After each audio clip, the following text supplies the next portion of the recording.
For close to a month, people in the town were getting water. There can be a borehole some few meters away, but once it is not in your territory, you dare not cross there to go and fetch the water, because when you cross, you won't come back alive. We are all tired. All we need is peace. Look, I have my grandmother's house at the other territory. It's been years. I have not been there before. Like, I've not been there. It's been years. I myself, I'm talking to you. I was threatened. My picture was on social media that they are going to kill me. Why? I am born here. I was born and bred here. I went to school to come back and give myself as a health worker to people irrespective of their race, their color, their tribe. I serve everybody. The reason that I was even UDS for a program, I was followed there and was threatened on social media that I'm a UDS. They are following me there to kill me. Why would you be threatened? You're a nurse. You provide health services. Mama B. People don't care who you are. Thank you for tuning in to CDD-Ghana's Democracy Dialogues podcast, where we dive into the issues shaping Ghana's democratic future. To keep these critical conversations going, we need you. Subscribe to CDD-Ghana Democracy Dialogues podcast on YouTube and Spotify to stay updated with every episode. Your subscription helps us amplify voices for peace, justice, and inclusive governance. Don't stop there. Share this episode with your friends, family, and community on social media. Tag us at CDD Ghana on our social media platforms to join the movement. Subscribe and share. Hello, welcome to CDD Ghana Democracy Dialogues. Now, the Bawku conflict has intensified in recent years, marked by increased violence, including killings, shootings sometimes, severely disrupting the economic, social, and cultural fabric of the region. Attacks on travelers between the Northeast and Upper East regions, including buses and the military escort, have heightened insecurity. A notable incident on July 26, 2025 saw gunmen target Bawku and Nalerigu senior high schools, resulting in the deaths of 3 students. To address the crisis, the government has enlisted the Asantehene to lead mediation efforts.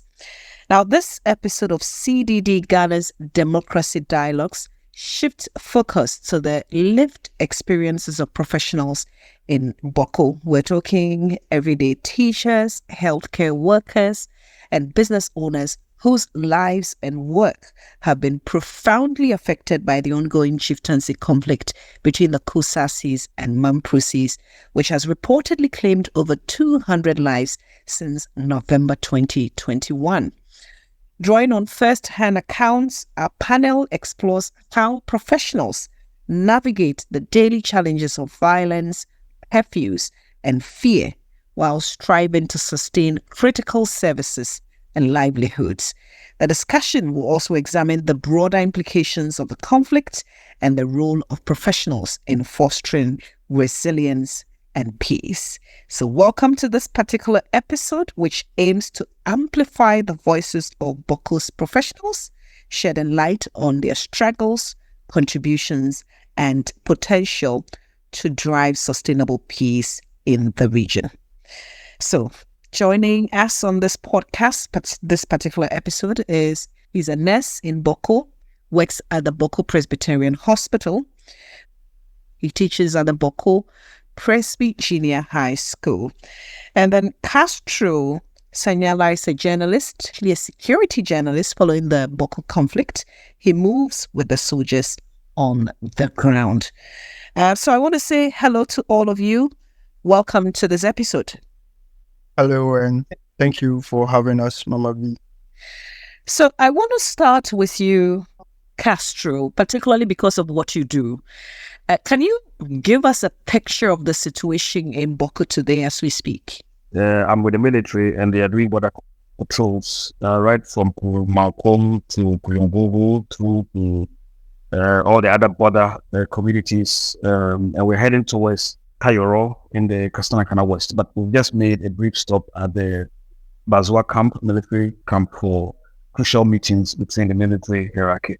And so I can't give a clear picture of what is happening in Bawku today, but over the past few weeks, there have been some relative calm. I haven't really heard anything at all as far as the conflict is concerned, but I'm not ruling out the fact that there are usually isolated cases that don't get to the attention of state actors early until maybe after a week or sometimes the day before the attention of especially the military, which has moved from peacekeeping to peace enforcement, get you your attention. But so I would say on a scale of 10, I would say there's been relative calm, and I would say about 8%.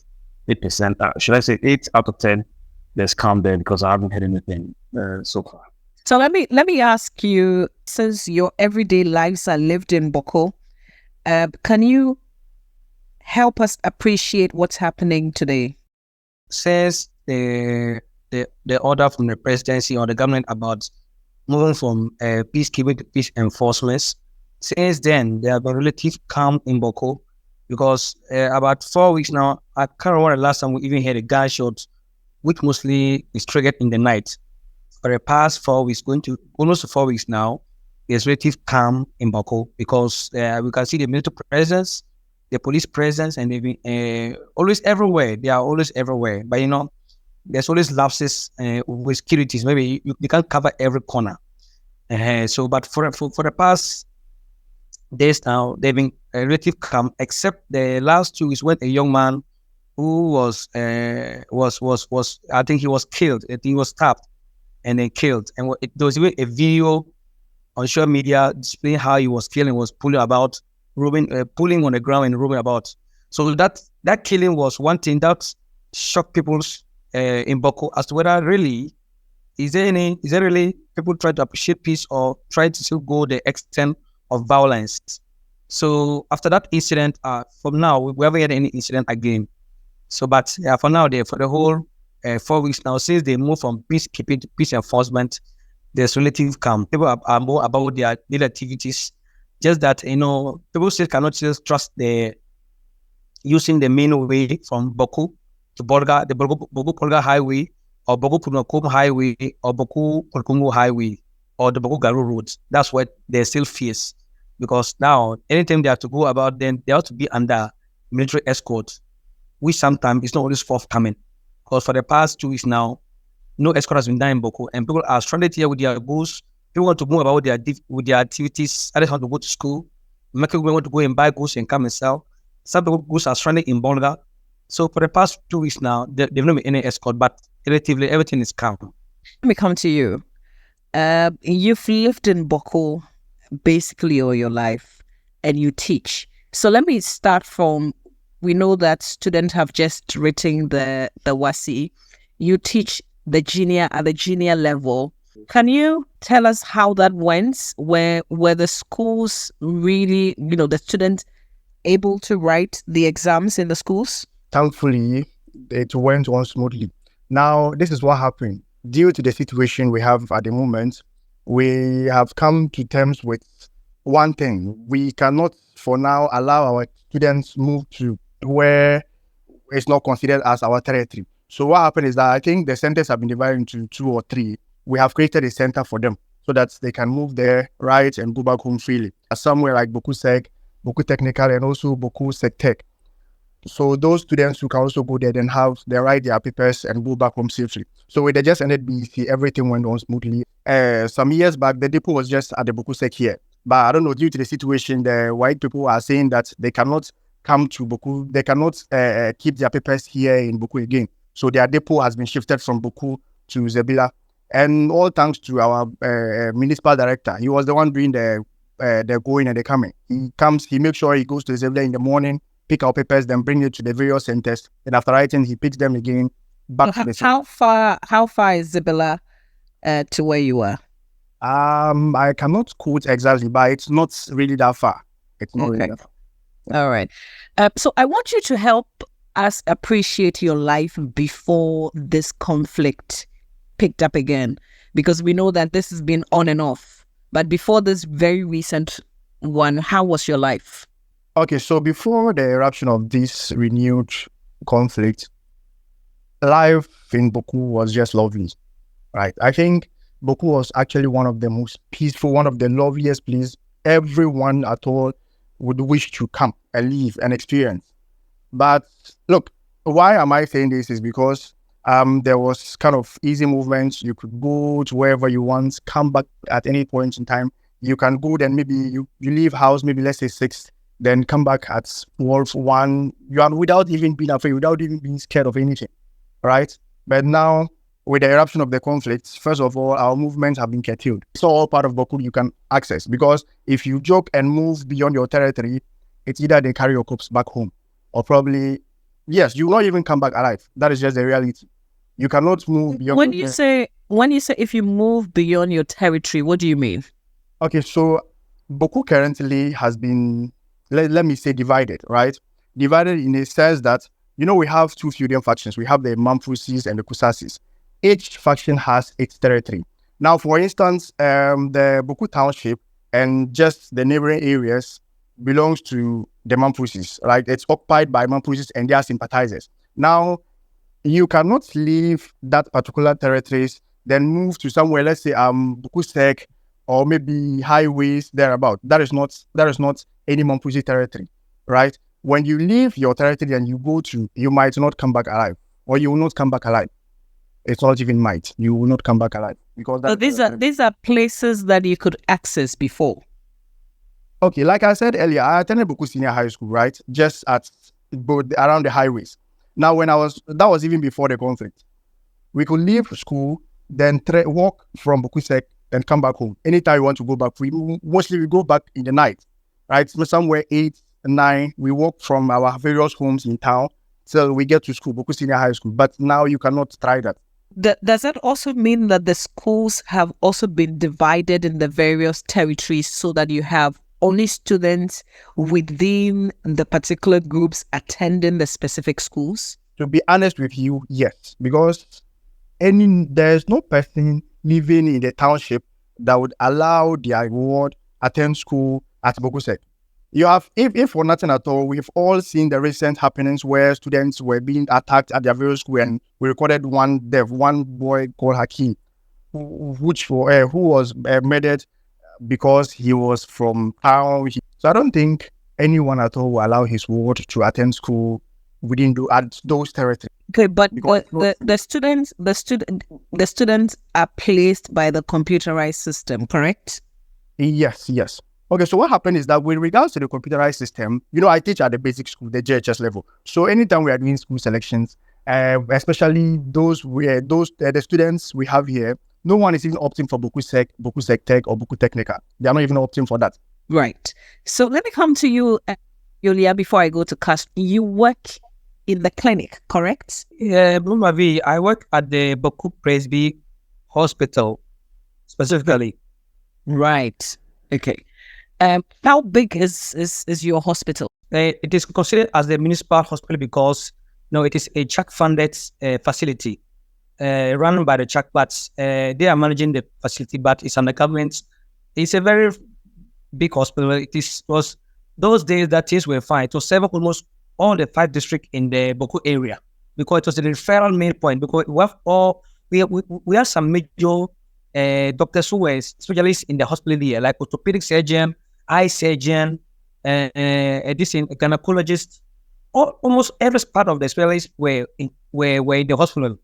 So it was very big, and we receive referrals from even as far as Sandema to Bawku. They come, even from Tamale, who come there maybe due to the orthopedic center and in the eye center. The eye center was one of the best that was even serving beyond Ghana, even into Burkina and Togo. So the hospital is a big facility.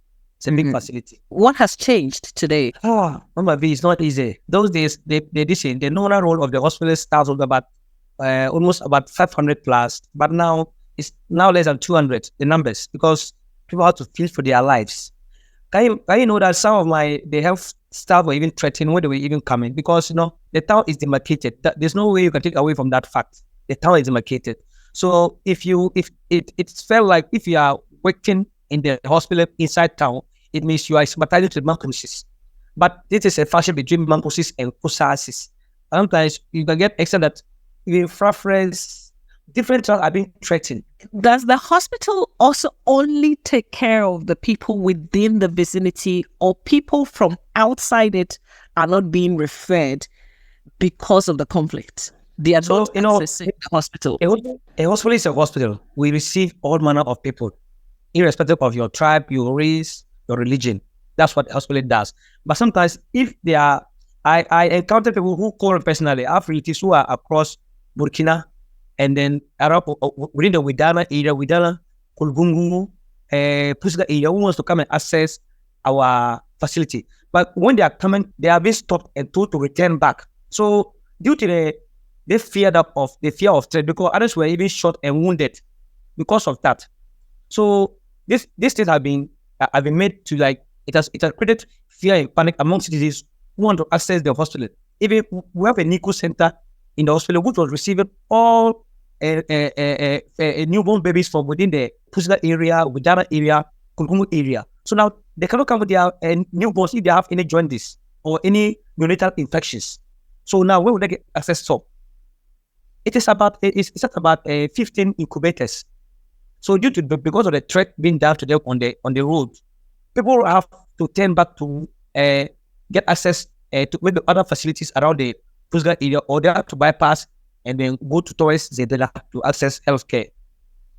But basically, irrespective of whoever comes, we attend. So because of the conflict, there's a decline in we receiving more of people coming from the Zebla, Pusiga, Garu, Kulgungu, and the Aras area, even across. Because that we receive foreigners from Burkina and Togo, and they are accessing our healthcare because like they trust our healthcare system that even they are sites. A few weeks ago, we were told that the hospital was inundated. There were too many patients. But now you're telling us that people are basically not coming. Those days that Bawku was fine, you come to the OPD from morning to evening, you have to even queue and become tired. But now the numbers quality has to reduce. So, but because there's now relative come, the numbers are not picking up.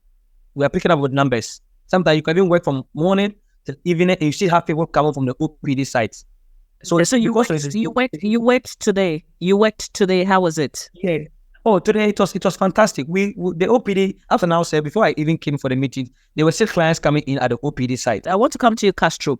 Castro, describe to us your daily life as a journalist in Bawku. Somebody who works around, follows the security detail.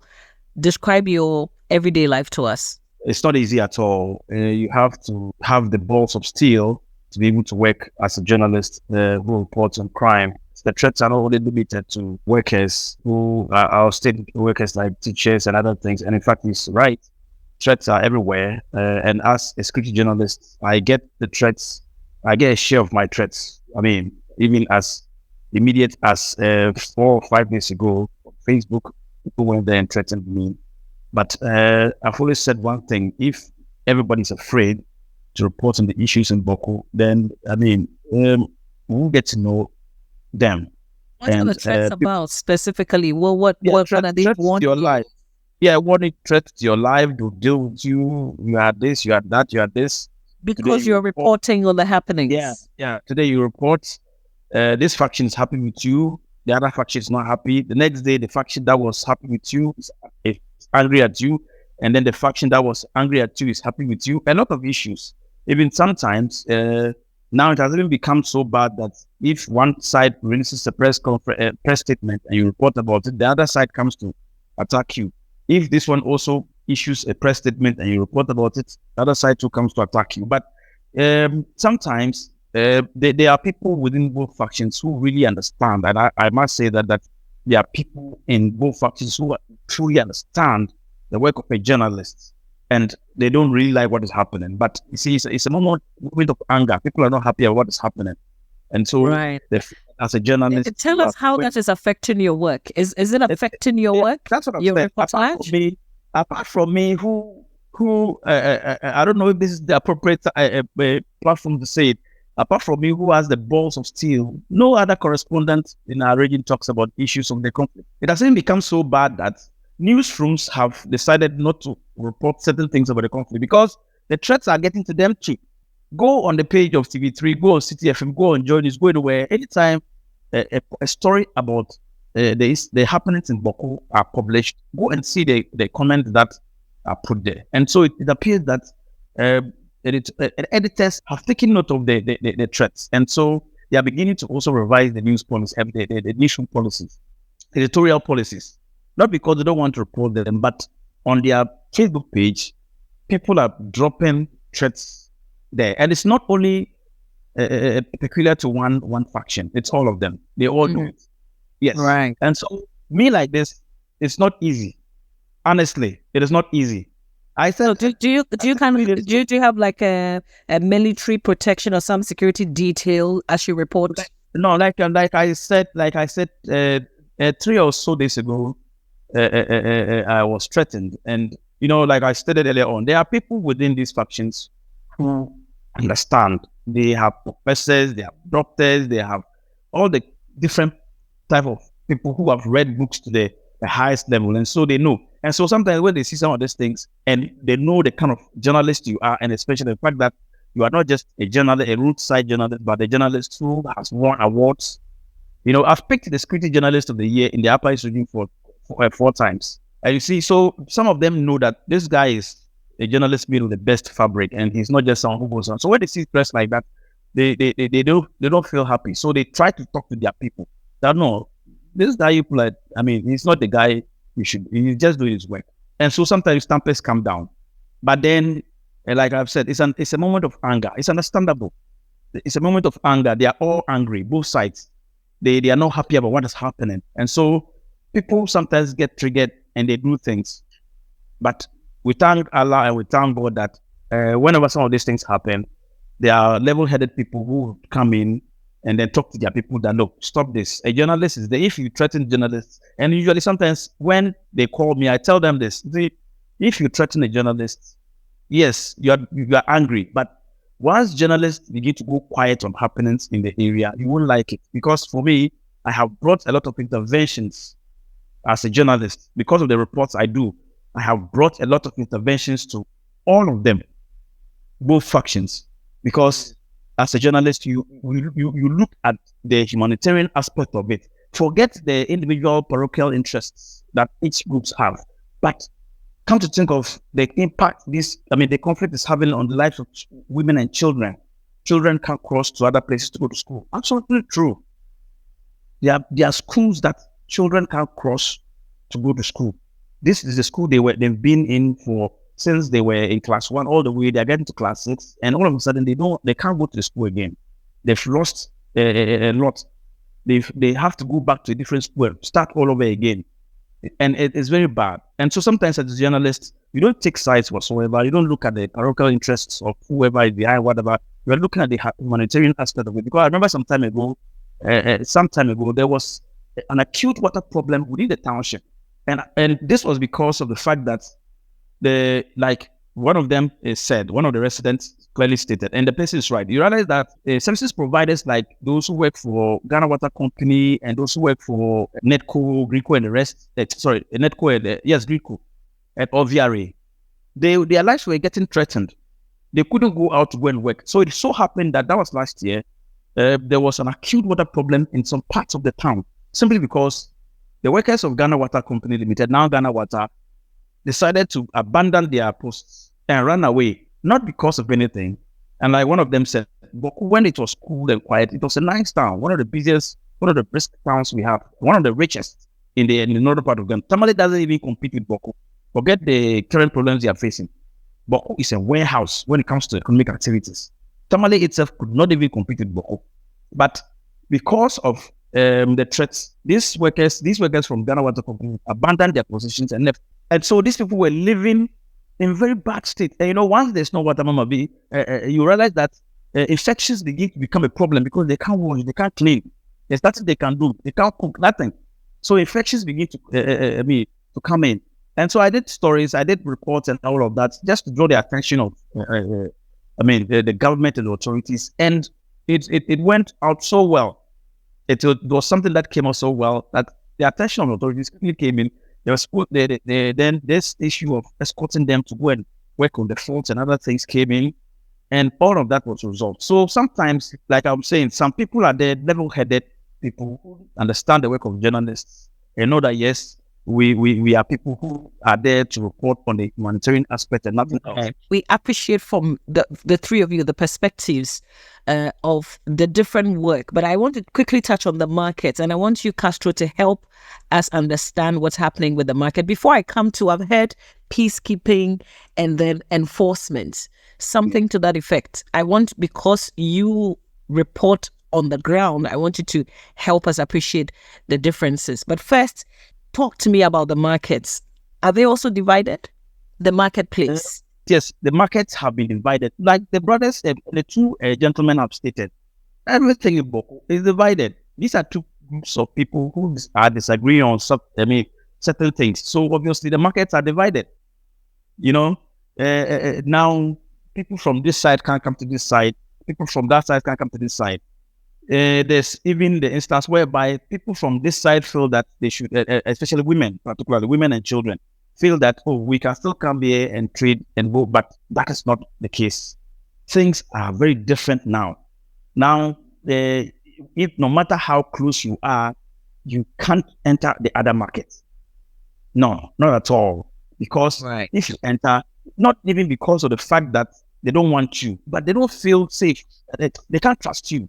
You understand, Mama B? It's not that they don't want you here, but they feel that maybe one faction will feel you are coming to gather intelligence and go and sell and give to the other people. So even if they won't beat you, they will drive you away. If they don't kill you, they'll drive you away. They won't agree for you to come. So the markets are divided. Well, what is the enforcement? What's the difference between enforcement and peacekeeping on the ground? So the peace enforcement is now more of like you have no option. No, we are not talking to any parties to do this, do that, do that. What is supposed to be done as far as ensuring peace in the area is concerned must be done. Simple and short. Usually, when it was, let's say, for instance, peacekeeping, whenever the military wanted to do something or they wanted to roll out something, I don't want to say initiative, but an operation, good, that's the right word. What they do is that they engage both factions, do this, do that, do this, don't want this. But this one, they're not enforcing the peace, whether you like it or not. Their lives of innocent women and children to protect, men to protect. And so we are enforcing the peace. We are forcing you to go by what you should go by as far as ensuring peace is concerned. And it's in line with the constitution or the regulations of the rules and regulations, the law of the country. Who's in charge in terms of keeping the peace? The military. They have a joint task force, which is based in Basel, where I'm speaking from right. Yes, they have a task force. And the joint task force is made up of different soldiers from the Ghana Armed Forces, not just the Army. We have the Air Force, we have the Navy, and the Special Forces too are also on the ground. And so together, they are those who ensure that, who are enforcing the peacekeeping, enforcing peace in Bawku now. And this time, the numbers have increased. And like I mentioned, the Special Forces usually of the military usually doesn't move around a lot. But once it has moved from peacekeeping to peace enforcement, Special Forces are in Bawku now. And in fact, they are there with their own commander who is also on the ground. What kind of curfew is in place now? Yeah, it's the same curfew anyway, nothing different. Once in a while, they review the curfew hours. A few weeks ago, it was very strict, where it was the dark dawn to dusk. But now I think it has been softened a little bit. I think now they'll be the best to tell us, but I think now it's around PM to 6 something. So what's the response? When you move with the security, do you feel that people are happy about their presence? Are they intimidated by them? Are they able to do their everyday activities, even with the military presence? Yes, the military is really doing well, not because I'm working for them, but they are doing a lot. But like one of the residents said, it's widespread. Forget the fact that now it's relatively calm, but when it was at the apex of the resurgence, the military was overwhelmed because then there will be gunfire here, they are responding, there will be gunfire here, and then they have to move up and down. But talking about whether the residents appreciate, let this declare that a lot of the people in the Bawku enclave don't want what is happening. There are people who have a lot to lose, not in terms of money or wealth or properties, but they have not had a good night's sleep for a long time. People have families. People, young men like us, have settled down. It's not that they don't have anywhere else to go. They can go to any part of the country. They're well educated. They've gone all over to the best schools. Well, anytime people make comments on social media that Bawku, who don't know anything, Bawku, they don't know, they don't go to school. That's why they like right now. Bawku has some of the worst brains in the region. People who are able to trade and build, make the town and the municipality one of the best. You say they don't have brains or they don't have education. No, they have the best people who are educated. This is purely on, something that are not the best. That is why the fighting is continued or is persistent. When it comes to education, they are the best. So back to what I was saying. Young people like us are married, they go to the school, they want to settle down, enjoy the fruits of their efforts over the years. But there's a conflict that is everywhere. So there are people who genuinely don't want what is happening. Both sides don't want what is happening at all. But that is the situation they find themselves. And they don't want to leave not because they don't have a place to go, but because this is their place, this is their route. They need to stay here and also hope that things will normalize. So people like that appreciate the presence of the military. And the military is a human institution, obviously. So there are lapses. There are lapses that, like I said, first of all, excesses? Yeah. Excesses. Yeah, the excesses will come. So, for instance, they also have lapses where, like, they are responding to an emergency here, then there's another one here, then they will have to. I know the military moves in groups, and so until they move from the peacekeeping to peace enforcement, the numbers in Bawku were very low. But once they escalated to the next level of the peacekeeping efforts, which is the peace enforcement, they brought in more men. So as of last month, we had almost over 400 men deployed to not just the Bawku township or the Bawku enclave, but the other areas where the conflict had spilled into, like the Buri and other places. The military doesn't stop to do anything. Yes, they will stop. They have people where they have patrol teams that patrol, and they have MOATs and other vehicles. But you can't stop in one place and go and stop in the other place. You see, it's even dangerous. Not because they'll do anything to you, but you stop right here. You are talking to residents, and then you are seen at another place talking to the residents. Yes, you are doing your work, but people may think that you are taking sides, and so even the military themselves, they don't allow that to happen. Before the conflict became a big issue back in those days, yes, I could go to this side, speak, then after that, I'll go to the other side and speak, and then do stories, and there was no problem. Sometimes when the inner people ask you for and they come for a press conference and you go there, you speak to them. When you're coming out, you would get a response from the outer people. It was that just exchange of disagreement. It wasn't that bad like we saw in right from 2021 this date where a lot of people have been killed. That time you could go anywhere and do your stories as a proper journalist who wants to do balanced stories. With Al Jazeera, we've gone interview both sides nicely. These people walk with you when you're getting to where the identification is. They let you go, and then the other people too will come. You can't do that. Now you can't. You can't do. You can't be seen to be doing that. No, you can't do that. Though there are people who are among the two factions who appreciate your work, I continue to hammer on that statement. But there are others who simply think that you shouldn't do that. But the ethics of journalism, Mama B, let's be real. You can't take one story and publish there and say it's for everything. You need to speak to these people. Ethan, we appreciate your work. Congratulations on the many awards that you've won. And please keep safe and continue to do the work, because we still need to know what's happening on the ground. So we appreciate you totally. And prayers with you. Thank you, Castro. Still with us on this conversation as we're talking about the everyday living in Bawku. So anything that the two of you want to say on the back of what Castro has shared with us, can you identify with some of the things that he highlighted? Are you comfortable, first of all, let me ask, with the military presence? He talks about the fact that the numbers have shot up. Are you able to go to class? Are your students able to attend classes even with the presence of the military? With the military presence, thanks to the president for, I think, giving that order for the military to move from peace keeping to peace enforcement. I think since the emergence of the military, since they came here, Bawku has been relatively calm. Like it's been weeks, almost some months, we've not had any disturbances. We've not had issues of maybe sudden gunshots and all that. Yes, for the military presence, it has actually impacted in a positive way. Positive in the sense that we are very comfortable. We wake up every day, then go to school, have a fruitful lesson, teach, then you'll be able to go back home safely. And you have all your class, all your students coming to school? Yes, all our students, they do come to school, but we have one challenge. Now, if you can recall back to when Castro was speaking, he spoke about something where students start attending the school. Maybe let's say there's a school over there called Fountain Gate, right? I have students in my class at the moment where they attended Fountain Gate from their childhood, maybe from primary to getting to JHS, and now this is the conflict. Fountain Gate is not within their territory. They cannot have access to Fountain Gate again. So what happens is that they have to leave Fountain Gate. They move to a school within their territory.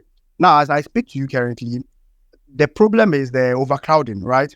Overcrowding in the sense that these students, they can't go back to their schools because it is not their territories. And you cannot leave them to sit at home just like that. Definitely, you have to manage them. You have to accept them to your class, even though the class is already crowded, but you have to accept them. You have to take them in, all right? But other than that, for the military presence, we are very okay. I think that is actually the best. That has been the best so far. That is what I have. Once you mentioned the school, you mentioned the name Fountain Gate. I quickly thought about the church. And I want to expand onto the church now. So if it's a Catholic church, it's any other church, but it's within another group's territory, it means that you have to change your church as well? Yes. Sometimes, yes. You leave your territory, before you enter the other territory, first of all, you get a first stop. They stop you, then ask you, where are you going? They look at you, somehow. Who will stop you? Is it who is stopping people? Is it the locals? Yes, residents from the other factions, from the other territory. They stop you. Then they question you. If you are able to give them convincing answers, maybe they allow you to leave. Now, in the case where you are not going for church services, you are going to maybe, let's say, you are sneaking into the other market, as Castro said earlier. You are sneaking into the other market to buy goods and services. Now, sometimes they charge you, okay, we will allow you to go and buy whatever you want to buy, but this is the amount you pay in return. Now, people sneak to the other market, not because they really want to go there, but because the military over here, I don't know, for over 2 weeks, getting to 3 weeks now, we have no escort. Like, military has not granted any escort. And it's just through this escort that we get goods, and other items, other valuable items that they bring you to the township so that we too can also survive on, we too can also depend on. But here is the case where the military, I don't know, for whatever reasons, have refused to grant us escort. Escort to where? Escort from Bawku to Bolga and Bawku to Pulmakum to Sankasi thereabout. You know, these vehicles move from Bawku, then go to Bolga, then go to other places, then carry goods, then they assemble in Bolga, where the military will have to arrange another escort, then move them to the Bawku township. But for over 2 weeks now, we've not had any escort. And it's actually very bad. What is the impact of that? Help us appreciate it. Does it mean goods are not coming in or what? Yes, goods are not coming in. Goods are not coming. And look, in some cases you go to buy, look, there was a time where you want to buy Voltic, just Voltic drinking water. You want to tell you, okay, there's no Voltic. We have run shortage of Voltic. It is because the escort wouldn't even bring these goods inside. And these are essential goods. We need to survive on them. But they won't even grant escorts where you bring all these things. There was a time where even Chaku, it became a problem. Chaku.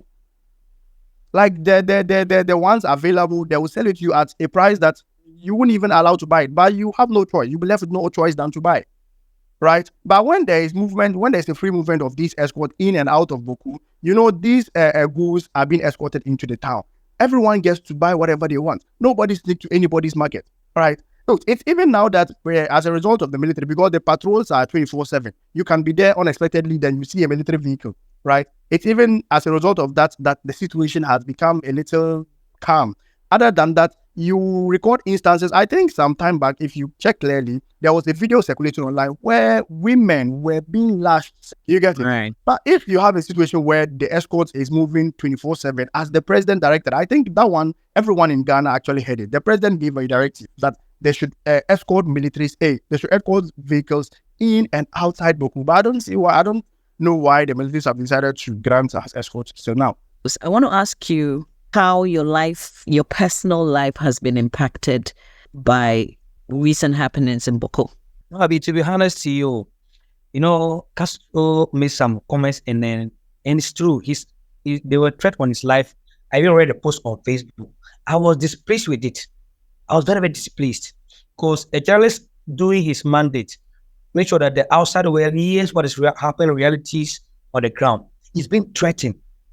That's Castro. Secondly, a Metro TV a reporter was even threatened on Facebook with his picture on it, that they will kill him for taking soda of one side to paste on Metro TV news portal. Metro TV has to render an apology or something like that. I think it was like a rejoinder. Why should residents have that kind of power to talk to use social media to incite? Mama B, I'm telling you, most of our issues in Bawku here is through social media. It has caused us to where we are currently. Social media. And I ask myself, are there no cybercrime experts in this country that can track this kind of zero accounts and deal with them? I myself, I'm talking to you, I was threatened. My picture was on social media that they are going to kill me. But why? I am born here, buried here. I was born and bred here. I've gone to school to come back and give myself as a health worker to people irrespective of their race, their color, their tribe. I serve everybody. The reason that I was even UDS for a program, I was followed there and was threatened on social media that I'm a UDS. They are following me there to kill me. Why would you be threatened? You're a nurse. You provide health services. Mama B. People in Bawku here, people don't care who you are. Because the killing is becoming too serious. Even to that even EW was even killed in Bawku. EW, a senior military officer was killed in Bawku. This has become very serious. I had to report this to the agency. See, the police CIDs, PNIs invited me. I went and told them, I don't know. They later on, they told me, no. They are not. So I said, yes, people are threatening me. They saw the pictures on social media. But, if your heart is clean, no matter how threat comes to you, you are in a good path, you move on.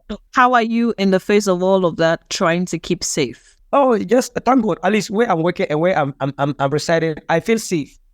The reason that I was, some people even think that if Bawku, you are working and you don't feel safe to work in Bawku, you leave Bawku and work outside. Even the outside is even now more dangerous because the conflict has now what? It has now moved from Bawku to other places.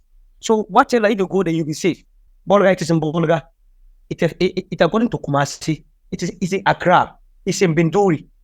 So all these places. Look at the recent killing of a pharmacist in Bolga. He was a resident in Bawku town. A pharmacist was shot and killed in his vehicle, just ran by his house.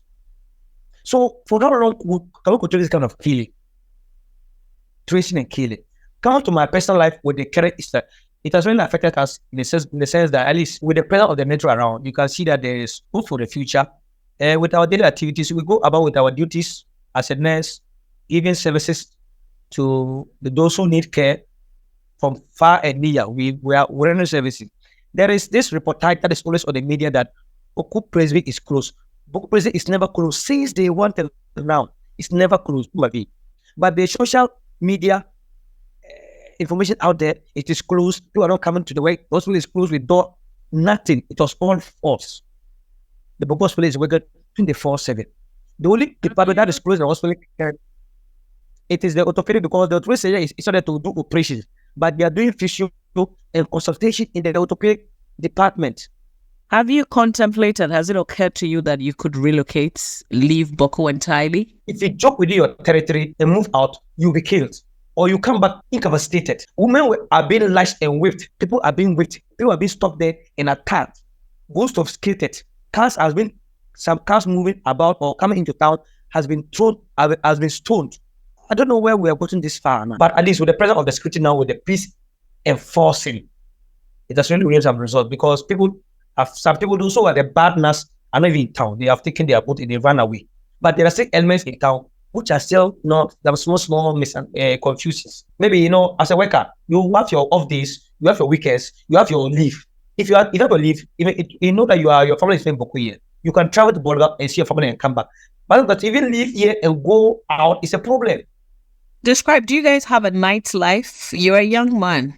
Well, before the eruption of the conflict, yes, we had, but now the nightlife is just have to be you in your house till the next morning because, like Castro said earlier, there is an imposition of curfew where when it's 8 p.m. you are indoors. 8 1 you cannot be outside. It's 8 p.m. you are indoors. Then you have to be there till the next morning, right? So basically, there is no nightlife actually, unless of course maybe you have a wife, you are married with kids. Maybe somehow they might keep you company, then entertain you. But apart from that, you are just going to be there alone. If you are staying alone, just like me, if you are staying alone, you have to be there till the next morning. It's actually not easy. It's actually not easy because currently at the moment I stay alone, right? So when I get inside, it's just me and my cats till the next morning. Have you thought about leaving Bawku? If you are in Bawku, you are even more safe than if you're outside Bawku.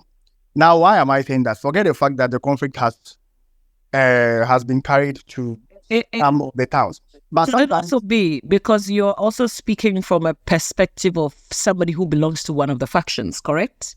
Actually, no.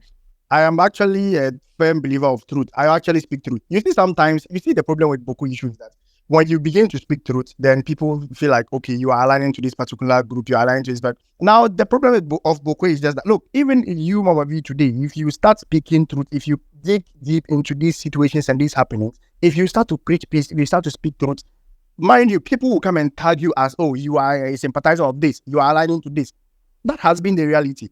You get it? But apart from that, look, the truth must be said, regardless of whatever situation. The truth must be said. But for leaving Bawku, actually, you can't leave Bawku because sometimes you are in Bawku, but your soul, mentally, you are here because they call you 1 minute. Oh, there have been this, there have been shots, there have been this. Look, you even get more panic than those that are even here. You get it? And to think about the fact that you want to leave a town that has made you who you are. Bawku literally made me who I am today. Because like I said earlier before the interview, I attended Bawku Presby Nursery, Bawku Presbyterian Primary School, Bawku Presby JHS, and I moved on to Bawku Senior High School. Right? So I honestly have never thought about leaving Bawku. Not at all.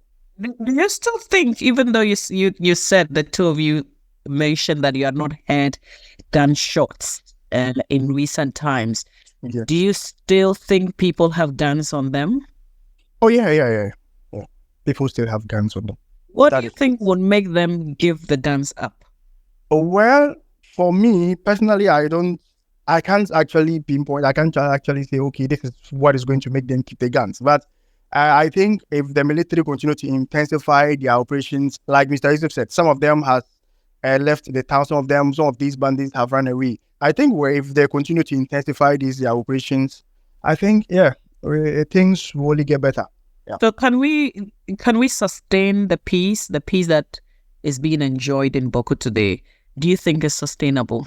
It's actually sustainable, but it's going to be a bit difficult. Like it's just going to be a bit difficult because you see our problem. Apart from the fact that social media is look, our problem is just the social media. But one thing too I have noticed or I've observed is the fact that sometimes illiteracy is also a factor. Right? Sometimes people do not even take their time to listen. People don't actually listen to understand, or they just listen to reply. You get it? So sometimes people just take wrong information and they are good to go. Wait, we won't agree. We are this. We won't agree. We are this. We are that. Just like Castro was speaking earlier. Look, there are some level-headed people that this is what you are doing. This inciting and all that. It is not actually good. We don't want it. But those that are, excuse me to say, the illiterates and those without jobs, I think one of our problems is also unemployment, right? If Mamba V, I am a teacher. If I wake up in the morning, by 7, I'm supposed to be in school. Sometimes I close around 3, I close around 2. Definitely, I won't have time to go about inciting people and also picking arms to go and fire somebody. Because now, if I lose my life today, what becomes of my family? People that looked up to me, what becomes of them? I wouldn't even have the time to go about firing arms. I wouldn't even have that time. Time wouldn't even permit me to do that. But it's as a result of sometimes unemployment. It will surprise you to note that people actually get paid for going out to attack people, for going out to fire arms, for going out to kill people. People actually get paid. So some people, they are just there. They are not even happy with this military peace enforcement. They are not just, no, they are not happy because, they feel like they are going to be rendered jobless. There wasn't even any job at the first place. But well, there's still hope for Bawku. There's still hope. This is a long-standing ethnic conflict. How are you planting peace in those children that you're teaching in the classroom so that we can bring a total end to this, so that we're not nurturing children Okay, so would plan on fighting the other group because they also belong to, in one area? I think this is actually a good question. I can recall some time back. Now, there was one boy in my class. So there was a day where I think we were doing something. I can't quite remember, but the class tried to isolate him. They didn't actually state why they decided, but later on I did my findings and I got to know that, okay, they perceive the boy or they see the boy because so they don't want to have anything to do with them. Right. What happened? And as at that time, the boy was actually down. Like, he was so down because he felt lonely, he felt isolated, and he felt rejected. So I quickly pulled that boy to myself. I told him that, okay, from now onwards, you are going to be my best friend. Anyone that sees you where, will come closer. As he became my best friend, as time goes on, like, I just went back to the class and I spoke to them. Look, this is not the time to be doing this. Fortunately for us, I think that we're actually treating conflict. Right, conflict prevention and conflict management. So if you are trying to prevent conflict, if you are trying to, before you manage conflict, you have to prevent. Any little chance I get, any little opportunity that I get, when I get to the class, I talk to them. Do not try to bring separation among yourself. Do not divide yourself. Don't actually. So that is why I discourage them from even speaking, from even saying, oh, I am this tribe, I'm this by tribe, because it is uncalled for. No one has asked you of your tribe. Whatever your tribe, this is one thing that has brought you all together, which is education, which is school. That is one thing you should focus on, but not I am this particular tribe, I am from this house, no. So I try as much as I can with the least opportunity I get, I try to talk to them. Well, thank you. Yours is a special one because you handle children. They will be tomorrow's future. And I'm thinking that one way of ending this in the future is to spread love, grow love amongst the children that you teach, so that they will not grow up thinking about the divisions and continuing with, what their parents, grandparents, started, so that we can bring an end to it. So thank you very much. I like the fact that the two of you, even with everything that's happening, you're confident that there's hope ahead. But most importantly, you're staying. You're not going anywhere. What you do is extremely important. Thank you very much. And in your way as well, the hospital is a place that when you are sick, nobody would ask you who you are before they attend to you. And I'm hoping that your work would also, in a way, spread that love and send that message across, so that together, if we start planting the seeds in our little small ways, it would grow, and then we will see an end to this conflict that hasn't ended in so many years. We just want peace in Bawku. We just want peace. We need just peace to make sure that things move on to how it was those days, so that at least we can move forward. Other towns are moving with development. We are behind with conflict. Look at how Bawku has been. And Asantehene has been started for about almost 7 months now, not completed. Asantehene, just Bawku, hasn't been completed. Inner roads hasn't been completed. Market has been built, not completed. All because of what? Conflict. The others have to fight that is and leave Bawku. God, they were even threatening not to come and work. So what are we doing to ourselves? An officer told me that if one bullet is used in Bawku to fire, he was just telling me the average cost of one bullet, that like 15 CDs. So we should cut the number of bullets that are spent in Bawku. That money combined together can build a Wembley Stadium in Bawku here for us. And I was amazed because basic calculation, I can reason with you, is true. So what are we doing to ourselves? Say, yes, people are there, they need peace. But what can we do? If state actors don't use their will, they are to use and bring peace. The locals cannot do it. The locals have a role to play, but state actors have a better major role to play in this. We are all tired, normally. We are all tired. At this point, look, we wish this thing shouldn't have even happened at the first place. We are all tired. All we need is peace. Look, I have my grandmother's house at the other territory. It's been years. I have not been there. I've not been there. It's been years. And I cannot go there because there is no peace. But I believe when peace returns, at least all those places, we can all go there. We can see our friends from the other side and all that. We all pray for peace. We all pray for peace. You have a role to play. I want the two of you to see yourselves as the solutions as well, because you're not just where you are, so that you can also begin to solve. It's a big problem, but we can start solving them little by little with where we are. If we begin to solve them in our individual professional areas of work, we will begin to reap some positive results. So let's do that as well. Sure. And let's encourage our colleagues to also do it. Thank you for joining us on this episode of the CDD-Ghana Democracy Dialogues. We've been looking at experiences of professionals amidst the Bawku crisis. We appreciate you joining us for this conversation, and we thank our guest so much. A nurse in Bawku, working at the Bawku Presbyterian Hospital with real life experiences, and a teacher who teaches at the Bawku Presby Junior High School, a man who was born in Bawku, went to school in Bawku, and now teaches in Bawku. And then, of course, we heard from award-winning security journalist Castro Senyanla, also explaining the bit about the military given protection. The military is in charge of keeping the peace. And he also explained how they're going about doing their work and his job as a journalist. So we hope that we've been able to bring some understanding to the happenings in Bawku. We appreciate you joining us for this particular episode. My name is Mama Vioso Abwaje. Thank you for listening. Thank you for tuning in to CDD Ghana's Democracy Dialogues podcast, where we dive into the issues shaping Ghana's democratic future. To keep these critical conversations going, we need you. Subscribe to CDD Ghana Democracy Dialogues podcast on YouTube and Spotify to stay updated with every episode. Your subscription helps us amplify voices for peace, justice, and inclusive governance. Don't stop there. Share this episode with your friends, family, and community on social media. Tag us at CDD Ghana on our social media platforms to join the movement. Subscribe and share.